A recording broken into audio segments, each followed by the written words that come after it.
Shalom sahabat Kalimatullah semuanya. Hari ini saya mendapatkan satu berita yang membuat saya agak tercengang dan terheran-heran. Karena saya mendapatkan sebuah berita tentang MUI ternyata akhirnya mengharamkan orang-orang yang beribadah atau mengaji di trotoar. Seperti yang kita tahu bersama, akhir-akhir ini yang terjadi di Jogja beberapa pekan lalu. Ya, hari ini kita akan membaca satu berita dari Hops ID. Berita ini diterbitkan pada tanggal 24 April hari Minggu kemarin sekitar jam 10 pagi gitulah. Ayo kita baca sama-sama.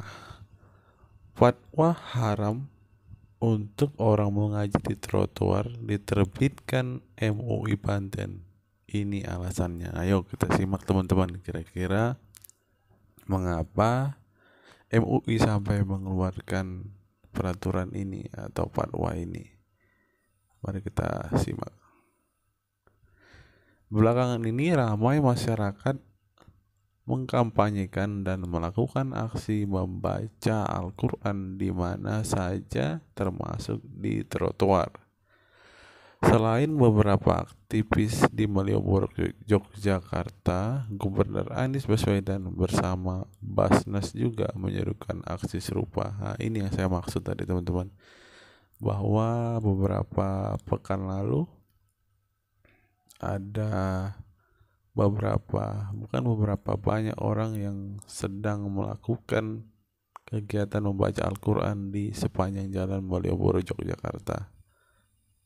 Aksi membaca Al-Quran di atas trotoar juga dilakukan oleh beberapa orang dari anggota masyarakat di Banten. Kegiatan itu rupanya mendapat respon dan diikuti oleh banyak peserta.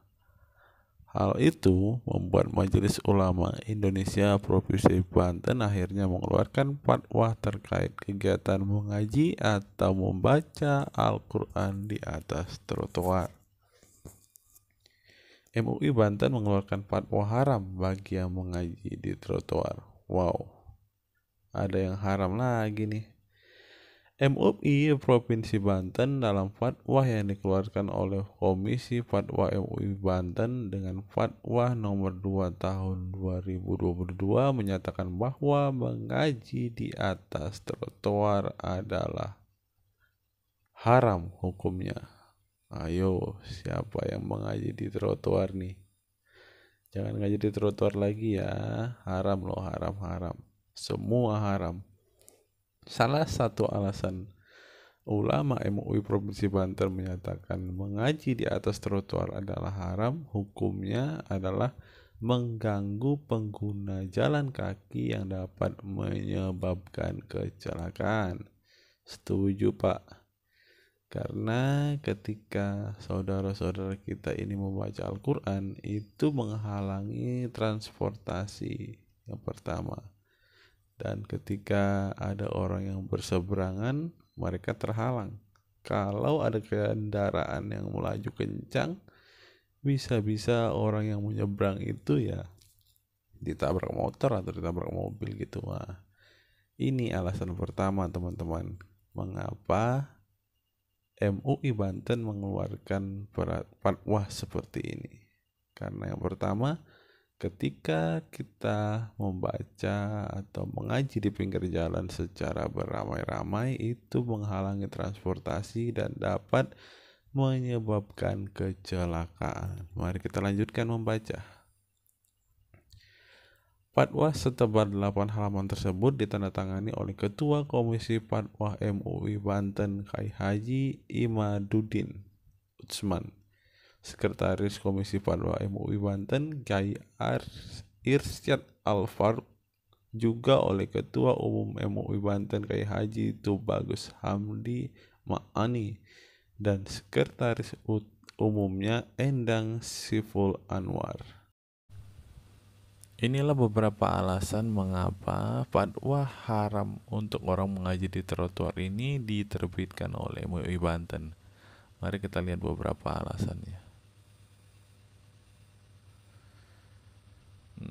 Ketua Komisi Fatwa MUI Kiai Haji Imanuddin Utsman menyatakan bahwa benar pihaknya dalam hal ini Komisi Fatwa MUI Banten telah menerima permintaan dari masyarakat terkait masalah hukum membaca Al-Quran di atas trotoar. Jadi sebenarnya masyarakat kemungkinan ada yang protes dengan adanya kegiatan ini. Makanya Komisi Fatwa MUI Banten mengadakan atau memutuskan fatwa baru ini. Ya, fatwa dikeluarkan atas permintaan masyarakat. Kita dari Komisi Fatwa MUI Banten menerima istifta dari masyarakat terkait hukum membaca Al-Quran di atas trotoar. Lalu kami mengadakan rapat fatwa membahas masalah tersebut. Setelah rapat fatwa menghasilkan keputusan, kita serahkan hasilnya kepada Sekjen dan Ketua Umum, kata Imanuddin dikutip dari Hops ID Banten Raya Jaringan Promedia pada Minggu 24 April 2022. Imanuddin mengatakan bahwa keputusan Komisi Fatwa MUI Banten tidak mutlak haram, tapi dua hukum yaitu makruh ada haram. Membaca Al-Quran di trotoar hukumnya makruh jika trotoar masih bisa digunakan sebagai akses jalan. Oke. Dari pemakruhannya adalah ihanah, yaitu termasuk tidak mengagungkan Al-Quran. Alasan menyatakan mengaji di trotoar haram sebab mengganggu pejalan kaki. Sementara itu lanjutnya, hukum membaca Al-Quran di atas trotoar bisa menjadi haram juga dengan dua ilat. Pertama, jika dengan sebab adanya jemaah membaca Al-Quran itu pejalan kaki sama sekali tidak bisa lewat di atas trotoar tersebut, sehingga untuk dapat berjalan ia harus ke jalan raya yang sangat berisiko tertabrak kendaraan yang lewat, terangnya. Imanuddin juga mengungkapkan bahwa alasan kedua membaca Al-Quran di atas trotoar adalah pendapat ulama Darul Ifta Mesir. Inilah pendapat dari Darul Ifta itu, teman-teman, bahwa jika ada orang yang sedang mengerjakan kegiatan lalu kita membaca Al-Quran di dekatnya, lalu ia bisa mendengar bacaan kita tapi tidak bisa menyimak dengan hormat bacaan Al-Quran itu, maka yang berdosa bukan orang yang tidak menyimak itu, tuturnya, tapi yang berdosa adalah membaca Al-Quran karena ia menyebabkan orang lain tidak memperhatikan Al-Quran dengan hormat, sambungnya. Jadi dengan berita yang kita baca hari ini, teman-teman, kita mendapat dua kesimpulan bahwa fatwa ini dibuat dengan tujuan yang baik. Pertama, karena supaya pejalan kaki tidak mengalami kecelakaan. Yang kedua, supaya orang-orang yang membaca Al-Quran di pinggir jalan itu nggak berdosa, teman-teman. Kenapa? Ketika mereka membaca Al-Quran tetapi mereka hanya menjadi batu sandungan dan apa yang mereka bacakan tidak membuat orang-orang di sekitarnya menyimaknya atau menghayati ayat Al-Quran itu, yaitu sama saja tidak berguna, sama saja suatu hal yang sia-sia yang mereka kerjakan. Ya, jadi hari ini kita belajar dua hal lah. Jangan jadikan ibadah kita sebagai sesuatu yang dapat mencelakakan orang lain.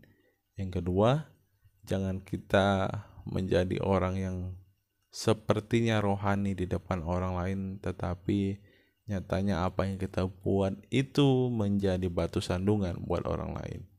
Kiranya berita ini membuat kita menjadi orang yang lebih sadar dalam menyikapi segala sesuatu. Ya, sekian berita yang kita bacakan hari ini. Salam sadar, salam waras. Sampai bertemu di video-video saya berikutnya. Tuhan Yesus memberkati kita sekalian.